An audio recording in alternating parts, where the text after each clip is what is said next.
sot në rrugët e Gjakovës është ndjerë ritmi i traditës dhe bukuria kulturës shqiptare teksa valltarët nga Kosova, Maqedonia Veriut, Malizi dhe Shqipëria kanë defiluar me veshje të mrekullueshme kombëtare, duke përfaqësuar me krenari trevat e tyre. Para kalimit solemn i tyre pak para fillimit të festivalit në Odën e Malësisë së Gjakovës. Valltarët nga trevat e ndryshme shqiptare shprehen krenarin që po marrin pjesë një mbrëmje të tillë, që jo vetëm ruan por edhe promovon trashëgimin ton të përbashkët. Ata theksuan se ky festival është një dëshmi e fuqishme e bashkimit përmes kulturës dhe një mundësi për të nderuar rrënjët shqiptare me respekt dhe dashuri.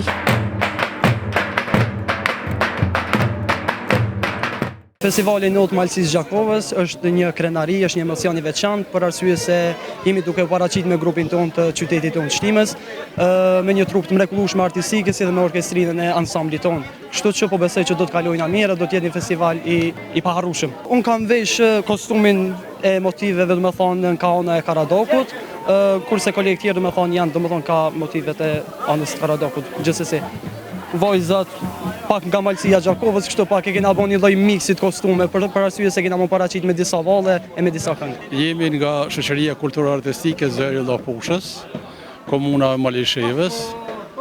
Ne e përforcojmë jo vetëm komunën e Malishevës, po edhe disa teritoret të komunave tjera, disa fshatra të komunave tjera. Grupi jonë artistik, Zëri Llapushës, do të merr pjesë me disa pika tradicionale të Llapushës.